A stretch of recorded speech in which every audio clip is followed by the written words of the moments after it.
And I've got some tracer particles here in solution, sort of like food coloring.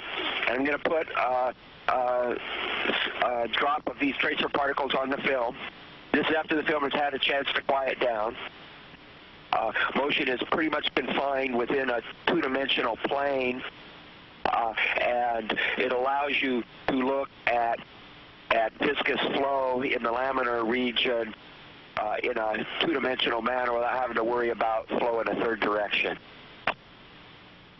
So after I put these tracer particles in the film, I'm going to stick a Teflon cannula through the film and start stirring it up and watch the effect of the rotation.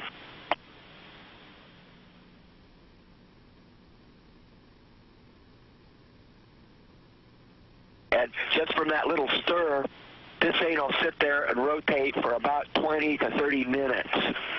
And I'll show a few minutes of the early rotation like this when it's rotating fairly fast, and then I'll go into time-lapse mode where I time-lapse it over about 20 more minutes, showing what the final effect is.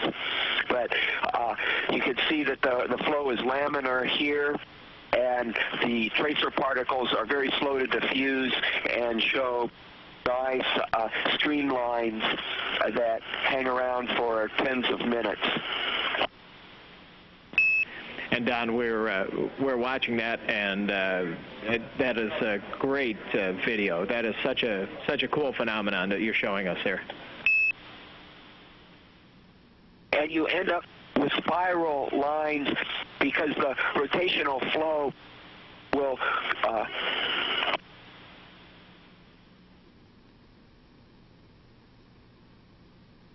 we don't know what we're supposed to say there.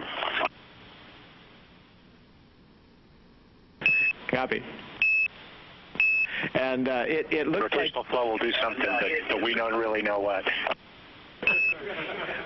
It looks like you're making a record there or something.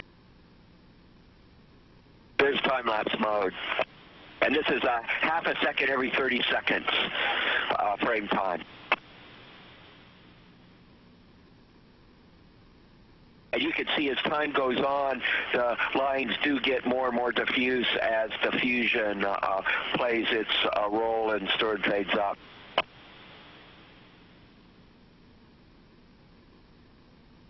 And I let this run overnight, time-lapse.